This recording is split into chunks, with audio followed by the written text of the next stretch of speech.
जय हिंद दोस्तों, आप सभी का स्वागत है एक बार फिर से आपके अपने YouTube चैनल यूनिक ज्ञान में। आज हम हिंदी पेपर सेकंड का चैप्टर सेकंड देखेंगे, जिसमें हमें लोक साहित्य और शिष्ट साहित्य के विषय में पढ़ना है। इसके पहले हमने आपको पहला चैप्टर बताया था लोक साहित्य के विषय में जो था। अगर आपने नहीं देखा हो तो चैनल पर विजिट कीजिए, आपको प्लेलिस्ट मिल जाएगी BA 6 semester Hindi paper second classes के नाम से। हिंदी पेपर फर्स्ट की भी 6-7 चैप्टर आपको करा दी गई हैं, वह भी आप वहां पर जा सकते हैं, देख सकते हैं और आपको सिलेबस भी अपलोडेड मिलेगा। अगर आप PDF फॉर्म में सिलेबस या नोट्स चाहते हैं जो भी क्लासेस कराई जा रही हैं चैप्टर वाइज, तो आप टेलीग्राम चैनल पर जुड़ जाइए। वहाँ पर सभी क्लासेस की नोट्स आपको प्रोवाइड कराई जाती हैं। साथ ही साथ आपके यूनिवर्सिटी से रिलेटेड जो भी ऑफिशियल नोटिफिकेशंस आते हैं वह आपको चैनल पर बताए जाते हैं, इसलिए चैनल पर ज्वाइन हो जाइए। डिस्क्रिप्शन बॉक्स में उसका लिंक होगा या फिर आप टेलीग्राम चैनल पर यूनिक ज्ञान सर्च करेंगे, आपको वह चैनल प्राप्त हो जाएगा। तो चलिए देखते हैं लोक साहित्य के विषय में। अगर आप चैनल पर नए हैं तो चैनल को सब्सक्राइब भी कर लीजिए, क्योंकि आपका सिलेबस जो है वह पूर्णतः यहाँ पर कंप्लीट कराया जाएगा। चलिए लोक साहित्य जानते हैं। लोक साहित्य तो हमने परिभाषा पहले ही देख ली थी, लेकिन लोक साहित्य और शिष्ट साहित्य के बीच में संबंध एवं अंतर को हमें इस चैप्टर में पढ़ना है। लोक साहित्य से अभिप्राय है कि लोक द्वारा रचित साहित्य जो मौखिक परंपरा में मुख मतलब पारंपरिक रहता है, मतलब मुख से एक व्यक्ति दूसरा व्यक्ति सुनता है, वंशानुगत पीढ़ी दर पीढ़ी वह चला आ रहा है। इनमें लोकमानस की विद्यमानता रहती है, अतः इसके मूल स्वरूप से जुड़ने घटने की प्रक्रिया भी अज्ञात रूप से रहती है। और इसी कारण से एक ही लोकगीत या लोक कथा, लोक गाथा, लोक नाट्य प्रस्तुत के अनेक रूपांतर भेद या पाठांतर भेद प्रचलित हैं। हमने आपको फर्स्ट चैप्टर में ही लोक साहित्य लोकगीत को पढ़ाते हुए बताया था कि लोक साहित्य जो है वह लिखित नहीं थी। लोक साहित्य जो है वह लोगों के मुख द्वारा पीढ़ी दर पीढ़ी वह चलती गई। मान लीजिए कोई लोकगीत है, एक पीढ़ी ने उसको 4 लाइन्स लिखी हैं, 5वीं लाइन्स अगली 5 लाइन मान लीजिए अगली पीढ़ी ने लिखा। इस प्रकार लोकगीत का निर्माण हुआ। इसलिए लोकगीत के जो रचनाकार हैं उनका भी कोई नाम नहीं आता है, वह लोगों के द्वारा स्वयं बनाया जाता है। और जो लोकगीत होते हैं, लोक साहित्य होता है, उसमें लोगों के भावनाएं जुड़ी होती हैं। लोगों के हर एक भावना के ऊपर लोक साहित्य बना हुआ होता है, लोकगीत बने हुए होते हैं। हर एक अपने फीलिंग में, हर एक भावना में वह लोकगीत प्रस्तुत करते हैं। यह सभी बातें हमने आपको फर्स्ट चैप्टर में बता दिया था। आगे हम देखेंगे लोक शब्द को समझाते हुए डॉक्टर हजारी प्रसाद द्विवेदी जी ने कहा था, लोक में ग्रामों और नगरों के वे समस्त निवासी आते हैं जिनके व्यवहारिक ज्ञान का आधार अनुभव के अतिरिक्त दूसरा नहीं है। हजारी प्रसाद द्विवेदी जी क्या कहते हैं? लोक का अर्थ समझाते हुए वह कहते हैं कि लोक में ग्राम एवं नगरों के वे व्यक्ति आते हैं जिनका व्यवहारिक ज्ञान का आधार अनुभव के अतिरिक्त दूसरा नहीं, मतलब अनुभव के द्वारा वह ज्ञान को अर्जित करते हैं। वह कहीं से लिख पढ़कर ज्ञान को अर्जित नहीं करते हैं, वह लोक के अंतर्गत आते हैं। ऐसा किसने कहा? डॉक्टर हजारी प्रसाद द्विवेदी जी ने कहा है। अंग्रेजी में लोक को फोक कहा जाता है। उसके बारे में इंसाइक्लोपीडिया ऑफ ब्रिटेनिका में लिखा गया है कि वह सामान्य जन जो नागरिक संस्कृति और साविध शिक्षा के प्रवाहों से परे है, वह लोक कहलाती है। और हिंदी साहित्य कोश में क्या लिखा गया है? लोक समाज का वह वर्ग है जो अभिजात्य संस्कार, शास्त्रीयता और पांडित्य के चेतना और अहंकार से शून्य है, जो अपनी परंपरा प्रवाह में जीवित है। एक प्रकार से वह कहीं से शिक्षा दीक्षा नहीं लेती है, वह एक प्रकार से अनुभव से नॉलेज ज्ञान को अर्जित करती है। हिंदी साहित्य इतिहास के 16 खंड नागरी प्रचारणी सभा ने वाराणसी से प्रकाशित किए गए। इनमें 16वां खंड लोक साहित्य के संग्रह, संपादन, प्रकाशन पर केंद्रित किया है। जो लोक साहित्य इतिहास के 16 खंड नागरी प्रचारणी बनी हुई है सभा, उसमें वाराणसी से एक प्रकाशित किया गया था 16वां खंड, जिसे लोक साहित्य के संग्रह या संपादन या प्रकाशन पर केंद्रित करके लिखा गया है। वह स्वयं प्रमाणित करता है कि भारतीय लोक साहित्य परंपरा के बिना हिंदी साहित्य की चर्चा जो है वह निराधार है। अर्थात भारतीय साहित्य के लिए, एक प्रकार से भारतीय लोक साहित्य के लिए हिंदी साहित्य जो है वह एक बहुत ही विशेष कार्य है। मतलब हिंदी साहित्य जो है उसमें अगर लोक साहित्य की वर्णन न किया जाए, लोक साहित्य की चर्चा न की जाए तो हिंदी साहित्य कुछ भी नहीं है, एक प्रकार से निराधार है, बिना आधार के। इसी प्रकाशन के बाद भारतीय विश्वविद्यालयों के अंतर्गत हिंदी विभाग प्रादेशिक लोक साहित्य के विभिन्न पक्षों पर शोध कार्य आरंभ हुए, जो अभी तक जारी हैं। यह जब रचना हुई उसके पश्चात विभिन्न विश्वविद्यालयों में लोक साहित्य के ऊपर लोग क्या करने लगे, शोध करने लगे, जो कि अभी आज के समय तक जारी है। लोग शोध कर रहे हैं उसके ऊपर और नई नई चीज़ों का एक प्रकार से एक्सप्लेनेशन, वर्णन किए जा रहे हैं। इसके रचयिता का नाम ज्ञात न होने के कारण इसकी प्रकृति परिवर्तनशील है। हमने जो आपको पहले ही बताया कि यह एक प्रकार से इसमें कोई भी रचयिता नहीं होता है, पीढ़ी दर पीढ़ी यह ट्रांसफ़र होता रहता है और लोग जानते रहते हैं, इसका संवर्धन होता रहता है। इसके अनेक पाठांतर भेद मिलते हैं और इसी कारण क्योंकि यह अप्रकाशित रहता है तो इसके बहुत से भेद मिल जाते हैं, पाठांतर। पहले की इकाइयों में, पहले की नाटकों में आप देखते होंगे बहुत से उसमें नाटक के अंक होते थे, किसी नाटक के 5 अंक 10 अंक ऐसे आपको देखने को मिले होंगे। हिंदी साहित्य इतिहास पर अगर हम दृष्टि डालें तो आदिकालीन, मध्यकालीन, रीतिकालीन साहित्य अधिकांशतः मौखिक परंपरा में रहा है। लोक ने स्मृति माध्यम से प्रचारित, संवर्धित, संरक्षित किया है। स्मृति के माध्यम से अर्थात एक पीढ़ी ने अपनी दूसरी पीढ़ी को बताया, उन्होंने याद किया, तो अपनी जो निचली पीढ़ी है, निचली का मतलब नीची जाति का नहीं, मतलब जो उनके वंशानुगत जो भी आते हैं पीढ़ी, उनको वह बताते हैं। इस प्रकार स्मृति के माध्यम से अपने लोक में जो उनकी एक प्रकार से लोकगीत है या लोक साहित्य है उसको प्रचारित करते हैं, संवर्धित करते हैं और संरक्षित करते हैं। आगे देखेंगे हम शिष्ट साहित्य क्या होता है। शिष्ट साहित्य जो है वह उपार्जित अवचेतन मानस की अभिव्यक्ति है और लोक साहित्य सहज अवचेतन मानस की है। इसका हम अर्थ आपको समझाते हैं। जिस साहित्य में लोक तत्व कम या बिल्कुल नहीं होता है वह शिष्ट साहित्य है। जिसमें लोक तत्व कम होता है या बिल्कुल भी नहीं होता है। लोक तत्व का मतलब क्या है, वह स्मृति से अपने साहित्य को आगे बढ़ा रहे हैं, उनके रचयिता का नाम नहीं पता है और वह अनुभव के माध्यम से ज्ञान अर्जित कर रहे हैं। यह तत्व जिसमें नहीं पाया जाता है उसे ही शिष्ट साहित्य कहा जाता है। रचयिता की दृष्टि से लोक साहित्य तो लोक मानस की रचना है और शिष्ट साहित्य मुनि मानस की, शिष्ट समाज की जीवन पद्धति शिष्ट साहित्य से प्रतिबिंबित है। अर्थात जो लोक साहित्य है वह लोगों द्वारा, लोक मानस आम जनता के द्वारा लिखा गया है, लेकिन जो शिष्ट साहित्य है वह शिष्ट समाज की जीवन पद्धति अर्थात मुनि मानसों द्वारा लिखा गया है। लोक की मर्यादाएं ही लोक साहित्य हैं। लोक साहित्य में लोक जीवन की वाणीगत समस्त अभिव्यक्तियां समाहित हैं। कथ्य और शिल्प दोनों दृष्टियों से लोक साहित्य शिष्ट या कलात्मक साहित्य से भिन्न है। शिष्ट साहित्य विशेष वातावरण में ज्ञानार्जन की परंपरा से गुजरता है, अनेक भाषा साहित्य और भाषा शैलियों से परिचित होता है। वह जीवन में व्यक्ति के सरोकारों की तलाश करता है और उन्हें अपने साहित्य का आधार बनाता है। अर्थात जो शिष्ट साहित्य होता है उसमें नियम होते हैं, भाषा शैलियों का ध्यान रखना पड़ता है और विभिन्न उसमें नियम होते हैं जिसका पालन करना होता है और विभिन्न खोज भी करते रहते हैं। लेकिन जो आम मानस है, उनके मन की जो भावना होती है, लोक मानस है, वह लोक साहित्य रचती है। अपने कथ्य शिल्प कौशल से नए आयाम देता है, प्रयास जन्य होता है। कौन? शिष्ट साहित्य का रचयिता। मानव भारत के हर जनपद की विशेष गान पद्धति है और उसी पर इसका नामकरण है। जैसे कि हिमाचली लोक संगीत, पंजाबी, हरियाणवी, राजस्थानी, गढ़वाली, नेपाली, हरियाणवी सॉन्ग आप सुनते होंगे, भोजपुरी, हिंदी, विभिन्न प्रकार के जो उसके लोकगीत हैं, गान पद्धति है, तो अलग अलग उसी प्रकार उनका भी नामकरण किया गया है। मध्यकालीन हिंदी साहित्य अर्थात संत साहित्य जैसे कि सूरदास, तुलसीदास, मीरा, कबीर, विद्यापति आदि संतों द्वारा रचित साहित्य भी लोक तत्व से भरपूर है। संत साहित्य की लोकप्रियता का मुख्य कारण ही उसमें लोक तत्व की प्रधानता है, क्योंकि जो संत साहित्य का समय आता है उसमें लोकप्रियता किस कारण होती है? क्योंकि उसमें लोक तत्व की प्रधानता भी होती है।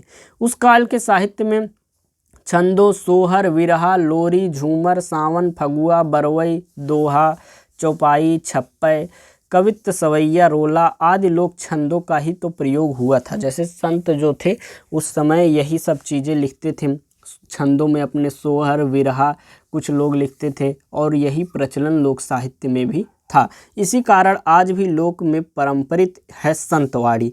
रागों के नाम इन्हीं छंदों, लोक धुनों के आधार पर दिए गए हैं। लोकगीत की लोक धुनें ख्याल होती हैं। अब धुनों के बारे में हम जानेंगे।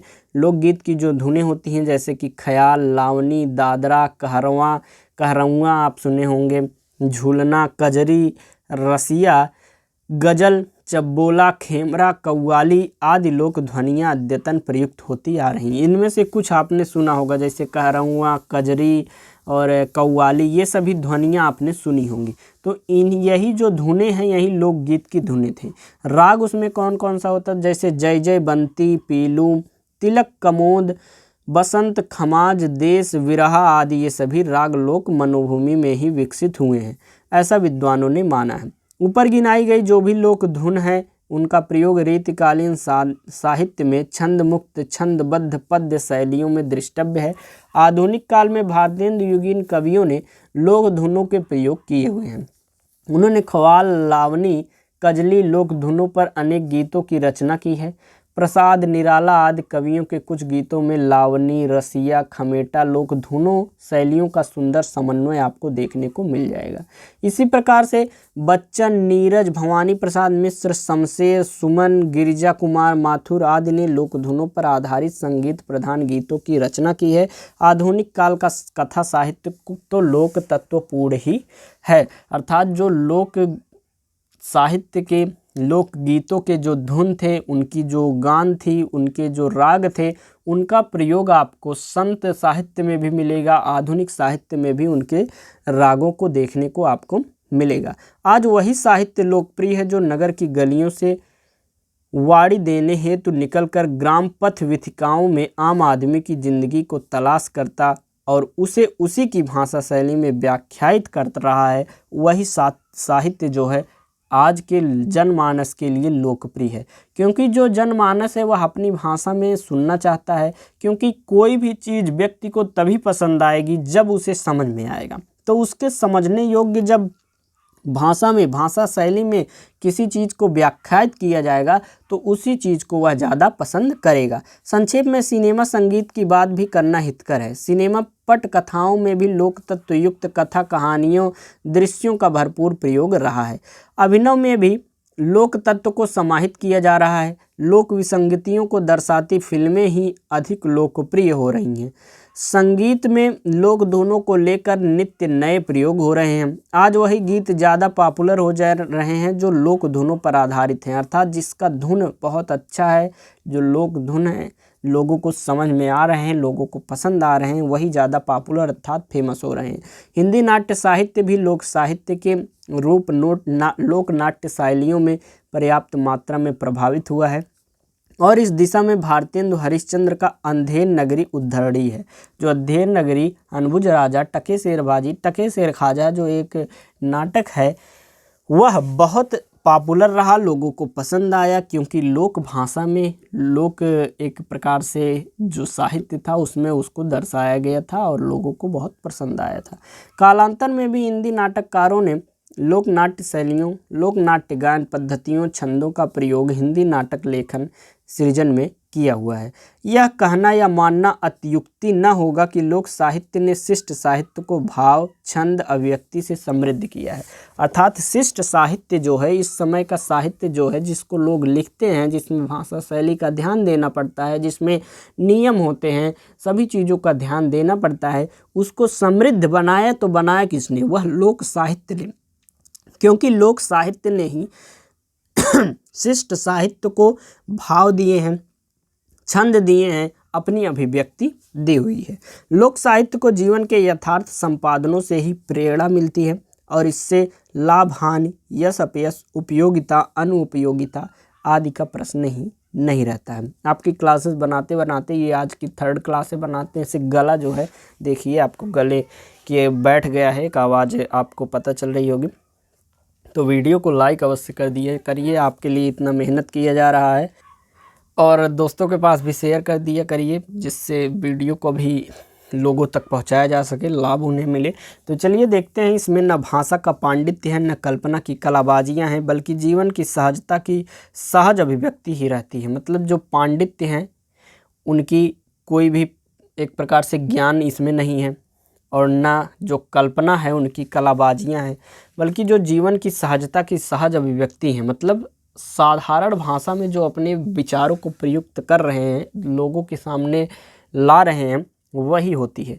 उपर्युक्त दोनों साहित्यों में रूपों में हम अंतर मानते हुए भी इनके पारस्परिक अंतर संबंधों की गष्ठिता से इनकार नहीं कर सकते।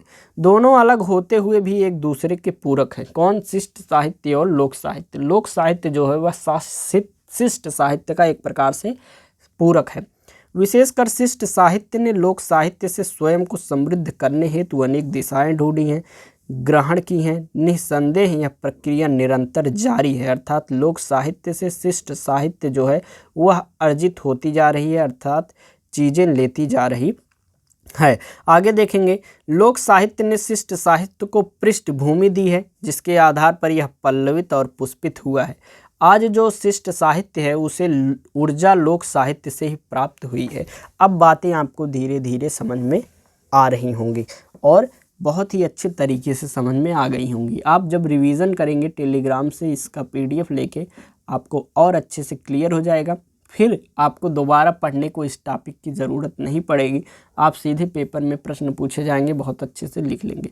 तो वीडियो को एक बार देखें। आप नोट्स बनाना चाहते हैं तो PDF से आप नोट्स भी बना सकते हैं, या फिर PDF नोट्स से ही आप बस एक बार रिवीजन कर लें, टॉपिक आपका क्लियर हो जाएगा। आगे हम देखेंगे, लोक के मूल पर ही शिष्ट साहित्य का निर्माण हुआ है। लोक साहित्य ने अनेक कथानक शिष्ट साहित्य की श्रेणी में आ चुके हैं, जैसे कि डॉक्टर सच्चिदानंद तिवारी जो हैं वह आधुनिक हिंदी कविता में गीत नामक ग्रंथ में स्वीकार किया है उन्होंने कि कालांतर में कला के सहयोग से यही लोकगीत साहित्यिक गीत बन गए हैं और इनमें कवि रुचि प्रधान होने लगी है। फिर भी इन्हें में कुछ ऐसी विशेषताएं रही हैं जो इनके आदिम समाज स्वरूप की ओर एक प्रकार से संकेत करता है, और इनके आकार और संस्कार बहुत दिनों तक लोक गीतों के समान ही बने रहे हैं। इस प्रकार चिंतन मनन के परिणाम स्वरूप इनके तत्व दोनों साहित्य में जो समान रहे हैं वह निम्न है। कुछ इनके तत्व हैं जो शिष्ट साहित्य और लोक साहित्य दोनों में समान रहे, उसको जानेंगे और हमारा यह चैप्टर हो जाएगा समाप्त। ये हमारा लास्ट टॉपिक है इस चैप्टर का कि लोक साहित्य और शिष्ट साहित्य में क्या तत्व समान पाए गए हैं। जैसे कि लोक साहित्य में पशु पक्षी बोलते दिखाई देते हैं और मानव जैसा व्यवहार करते हैं। लोक साहित्य जब लोग लिखते थे, मतलब बताते थे, वो उनका लिखित रूप नहीं पाया गया है। तो लोक साहित्य में क्या होता था, जो पशु पक्षी होते थे वह भी बोलते थे और मानव जैसा व्यवहार वह करते थे। वही हाल रामचरितमानस में हनुमान, जटायु, मृग आदि ऐसा ही व्यवहार करते हैं, जो कि एक शिष्ट साहित्य का आपको उदाहरण देखने को मिलता है। शकुंतला की विदाई की वेला में जीव जंतु, पशु पक्षी सभी मनुष्य की भांति दुख से व्याप्त हो जाते हैं, और पद्मावत में हीरामन तोता अतीत, वर्तमान तथा भविष्य की बातें बताता है। मध्यकालीन साहित्य में पशु पक्षियों द्वारा मानव निर्माण तथा मानव आचरण दिखाया गया है। तो इस प्रकार जैसे कि लोक साहित्य में जो पशु पक्षी बोलते थे, उसी प्रकार शिष्ट साहित्य में भी पशु पक्षियों का एक प्रकार से व्यवहार दिखाया जा रहा है, मानव के द्वारा, मानव के जैसा व्यवहार दिखाया जा रहा है। यह दोनों में समान तत्व हैं। दूसरा है लोकोक्तियाँ और मुहावरे। शिष्ट साहित्य में लोक साहित्य से सीधे ही आ गया है, अर्थात लोक साहित्य में जो मुहावरे और लोकोक्तियाँ प्रयोग की जा रही थी वह सीधे सीधे शिष्ट साहित्य में आ गई हैं। तीसरा है लोक गाथा और लोक कथा में जो रूढ़ियाँ मिलती हैं, जो कथा को गति देने में अधिक सहायक होती हैं, वही रूढ़ियाँ शिष्ट साहित्य में भी विद्यमान हैं। चौथा है शिष्ट भाषा को शब्द भंडार के लिए लोक भाषा की सहायता लेनी पड़ती है, जैसे कि छंद, अलंकार और रस का परिपाक दोनों में समान रूप से होता है। अगला हमारा है जीवन की अनुभूतियों का क्षेत्र दोनों में समान है। डॉक्टर श्री राम शर्मा की मान्यता है, गेय मुक्तकों की परंपरा पर विचार करें तो विद्यापति से लेकर संत कवियों की वाणियों और यहाँ तक कि कृष्ण भक्त कवियों द्वारा रचित पद्य साहित्य को दूसरे शब्दों में लोक साहित्य भी कहें तो अत्युक्ति नहीं होगी। वही स्वच्छंदता, वही आह्लाद, वही सहजता, वही लोकमानस की अकृत्रिम अनुभूति, सब कुछ लोक साहित्य जैसा ही तो है। तब शिष्ट साहित्य और लोक साहित्य का पारस्परिक संबंध मानने में क्या आपत्ति हो सकती है। वह कहते हैं डॉक्टर सच्चिदानंद जी, आप एक प्रकार से कृष्ण भक्ति के जो आपके विद्वान हैं उनकी साहित्य को उठा के देखिए, उनके पदों को उठा के देखिए, जैसा लोक साहित्य में देखने को मिलता है वैसे इन शिष्ट साहित्यों में भी आपको सहजता, लोकमानस की एक कृत्रिम अनुभूति को देखने को मिलेगा। और ऐसा सब कुछ है तो आप क्यों नहीं मानते हैं शिष्ट साहित्य और लोक साहित्य के बीच में पारस्परिक संबंध है। यह आपका हुआ चैप्टर समाप्त। आपने शिष्ट साहित्य, लोक साहित्य पहले अलग से समझा, उनके बीच में संबंध को समझा और उनके बीच में अंतर को समझा और उनके बीच में जो समान तत्व हैं उन्हें भी आपने देख लिया। सभी टॉपिक्स आपके इस चैप्टर के हो गए क्लियर। जो भी ना समझ में आया वो आप कमेंट करके पूछ सकते हैं, आपको बताया जाएगा। टेलीग्राम पर आपको इसकी PDF दे दी जाएगी, वहाँ से आप ले लीजिए, रिवीजन कर लीजिए, दोस्तों के पास शेयर कीजिए, वीडियो लाइक कीजिए। धन्यवाद, मिलते हैं अगले वीडियो में।